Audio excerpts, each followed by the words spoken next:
कि ठाकुर जी को प्रिय क्या क्या है। तो भोजन में अगर खान पान की बात करें तो ठाकुर जी को दूध माखन ये प्रिय है। पर अब इसका पीछे का भाव क्या है कि ठाकुर जी को आखिर दूध ही क्यों पसंद है, भगवान की प्रिय वस्तु में दूध ही क्यों आया। दूध यानी अमृत, दूध की विशेषता क्या है। बोले देखो, दूध की सबसे पहली विशेषता होती है कि दूध हमेशा शुद्ध होता है। हाँ, कोई उसमें पानी मिला के अशुद्ध कर दे तो उसकी कोई गारंटी नहीं है, वो किसी के हाथ में नहीं है। पर जब किसी गौ माता के थनों से दूध निकलता है तो गारंटी है कि वो शुद्ध ही होगा, उसकी शुद्धता पर कोई प्रश्न नहीं उठा सकता। इसलिए ठाकुर जी को दूध प्रिय, इसका मतलब है कि जो शुद्ध होते हैं भगवान को वही अतिशय प्रिय होते हैं।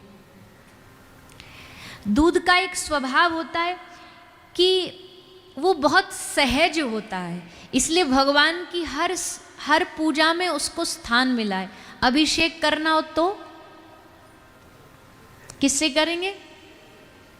दूध से ठाकुर जी का पंच अभिषेक करेंगे, क्योंकि वो परम शुद्ध है, उसको प्योरीफाई नहीं करना पड़ता है, उसको शुद्ध नहीं करना पड़ता है, वो अपने आप में ही शुद्ध है। इसलिए ठाकुर जी की सेवा में, उनके अभिषेक में उस दूध को स्थान पूजा में दिया गया है।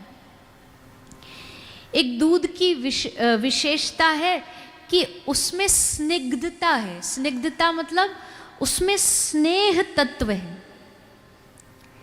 स्नेह तत्व का अर्थ है कि स्निग्धता दूध में ही चिकनाई भरी हुई है, दूध में ही घी भरा हुआ, दूध से ही तो घी बनता है।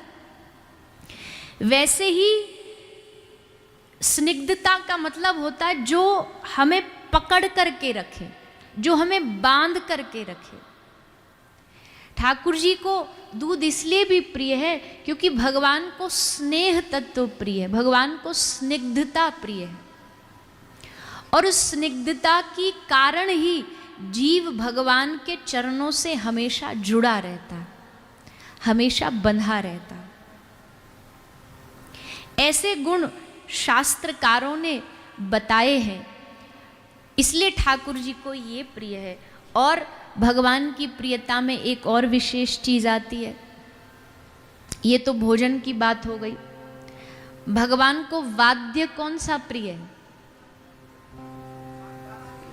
वेणु। ठाकुर जी को बांसुरी बहुत प्रिय है। अब बांसुरी के गुण क्या क्या हैं? ठाकुर जी को बांसुरी क्यों प्रिय है? वैसे तो वाद्य तो बहुत है, पर भगवान के करीब दिल के वेणु है। इसका एक विशेष कारण यह है कि वेणु के पूरे शरीर में, मतलब जो बांसुरी है उसमें पूरे शरीर में छेद है,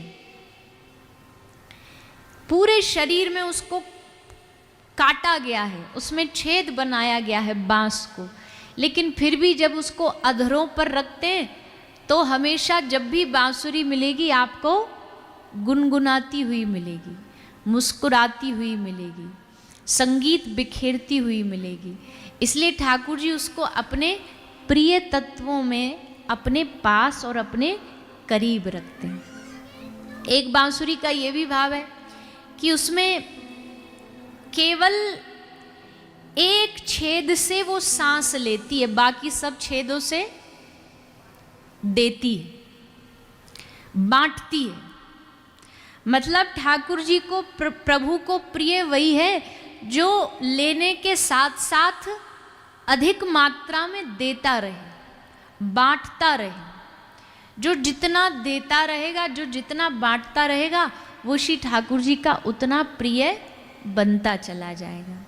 बांटने का मतलब है कि भगवान ने जो जो गुण आपको दिया है उस गुण को आप संसार में बांटो, अपनी अच्छाई को बांटो। कोई विषय आपके पास वस्तु है, उस वस्तु को बांटो। आपके पास कोई वाणी है, उस वाणी को बांटो। ठाकुर जी को बांसुरी इसलिए प्रिय है क्योंकि वो एक छेद से बस श्वास लेती है, बाकी से बांटती है। बांसुरी का एक गुण और है, भीतर से पूरी की पूरी खाली है, पोली है, भीतर कुछ भी भरा नहीं, सब खाली है। ठाकुर जी कहते हैं जो भीतर से ऐसे एकदम रिक्त रहेगा वो हमारा प्रिय बनेगा। अब हम अपने आप से पूछे, क्या हम रिक्त हैं? क्या हमारा हृदय, हमारा दिमाग, हमारी बुद्धि रिक्त है, खाली है? अरे राम राम, खाली की बात कर रहे हो? ये पूछो कितना कचरा भरा हुआ है इसमें। दुनिया के बाहर इतना कचरा नहीं होगा, डस्टबिन में इतना कचरा नहीं होगा जितना कचरा हमारी बुद्धि में घूमता है। जितनी गंदगी हमारे भीतर, हमारे हृदय में भरी हुई है, रिक्त होने की तो बात ही छोड़ दो। संसार की सारी गंदगी, सारी विषय हमारे बुद्धि में निरंतर घूमता रहता है। दिन में भी घूमता है, रात्रि को भी घूमता है। सो जाते हैं तब भी कौन सा ये मन शांत हो जाता है, तब भी कहीं ना कहीं भागता रहता है, तब भी कहीं ना कहीं कभी जंगल में भटक गया, कभी शेर आ गया, कभी सांप आ गया, कभी ये हो गया, फिर भी ये मन वहीं घूमता रहता है। तो भैया भगवान ने स्पष्ट कहा है कि ज़्यादा नहीं हो सकता, तो धीरे धीरे देखो। मन को आप ये नहीं कह सकते कि मन में गंदगी ना आएगी, वो तो आएगी ही आएगी, पर भैया प्रयास करना चाहिए, आती जाए और थोड़ा थोड़ा प्रयास करते जाएं। गंदगी आई उसको रात्रि को या कुछ समय के बाद इकट्ठा बैठ करके थोड़ा मन से निकालें, उसको मन से साफ कर। जब आप कोई मोबाइल भी यूज़ करते हो, चलाते हो, तो उसमें फ़ोटो लेते लेते फिर आप जब देखते हो कि भैया मेमोरी बढ़ती जा रही, तो क्या करते हैं? तो वो डिलीट का ऑप्शन रखते हैं ना। अब सोचो मोबाइल में डिलीट का ऑप्शन ही ना हो, वो भरते ही जाओ, डेटा भर जाएगा, फिर क्या करोगे? अब ओवरफ्लो होगा। तो वैसे ही हमारी बुद्धि का अपना डेटा है। जैसे पेन ड्राइव होती है ना, ऐसे ये माइंड ड्राइव है। पेन ड्राइव में अपनी जीबी निर्धारित होती है कि इतनी इसकी गीगाबाइट्स कैपेबल है, ये स्टोर कर सकती है, उसकी स्टोरेज होती है। वैसे ही हमारी बुद्धि की भी अपनी स्टोरेज है, पर उस स्टोर में हम सेव तो सारा डेटा करते जा रहे हैं, पर उसमें से निकाल कुछ भी नहीं रहे, उसमें से डिलीट कुछ भी नहीं कर रहे। अच्छा, डिलीट करते भी हैं तो क्या डिलीट करते हैं? अच्छी चीजों को डिलीट मार देंगे और बुरियों को ढोते जाएंगे।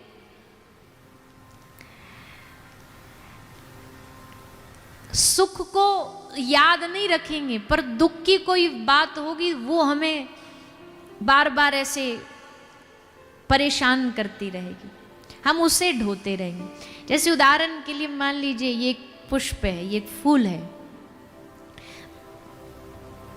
बस थोड़ा इसका वजन कुछ ग्राम का है।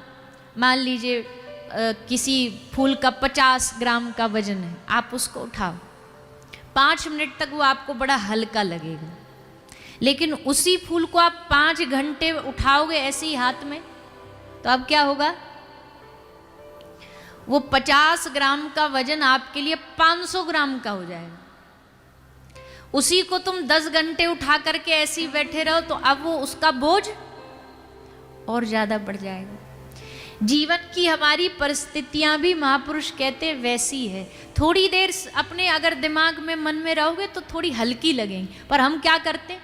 उनको एकदम ढोते रहते हैं, जमा रखते हैं, तो वो उसका वजन बढ़ता जाता है, मतलब उसका दुख बढ़ता चला जाता है, उसका दुख बढ़ता चला जाता है। बात भैया है तो बड़ी सच्ची, पर समझ में कितनी आ जाए हमारे, वो अलग बात है, वो अलग बात है। क्योंकि संसार का सुख का छोटा सा हिस्सा भी हम कुछ समय बाद भूल जाते हैं, लेकिन दुख नहीं। अच्छा, किसी ने हमारा सम्मान किया, वो इतना याद नहीं रहता, पर 10 साल किसने हमको गाली दी थी वो याद रहता है, और एग्जैक्ट वर्ड्स भी याद रहते हैं, शब्द टू शब्द याद रहता है कि उस समय उसने हमको ये शब्द बोला था, वो हमारे हृदय में चलता है, वो हमसे डिलीट नहीं होता, वो हमसे छूटता नहीं है हमारे चित्त से।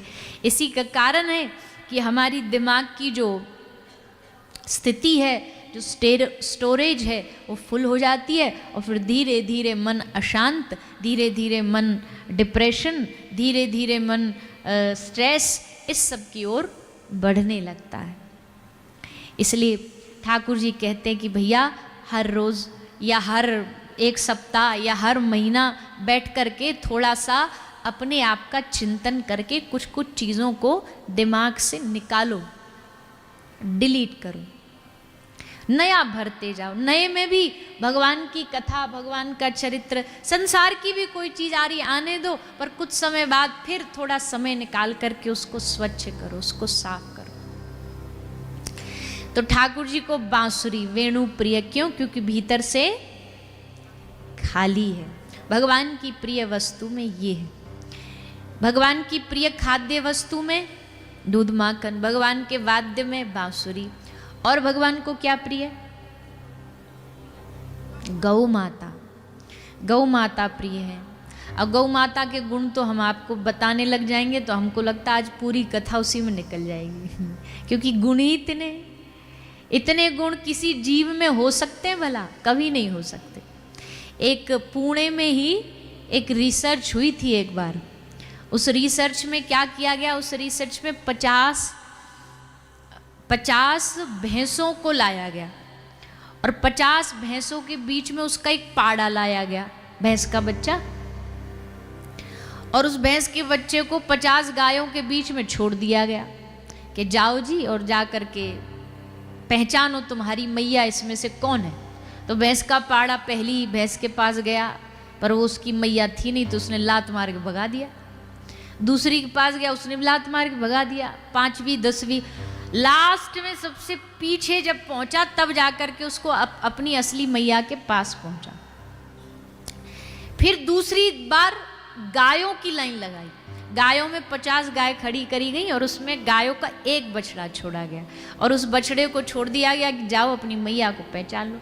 तो वो गाय का जो बछड़ा वो सीधा गया, ना तो उसे पहचानने की जरूरत पड़ी, ना भटकना पड़ा, ना गलत जगह गया, सीधा 50 गाय में से उसकी माँ कौन सी है, कहाँ खड़ी है, उसको सूंघते सूंघते वहाँ पहुँचा और डायरेक्ट जा करके अपनी माँ के थनों से लग के दूध पीने लगा, अपने आप दूध जा करके पीने लगा। तो इसका भाव क्या है? इसको कहने का हमारा भाव यह है कि जो गाय की दूध भी होता है ना, उस दूध में बहुत बुद्धिमता होती है, बहुत ताकत होती है, बहुत तीक्ष्ण बुद्धि होती है।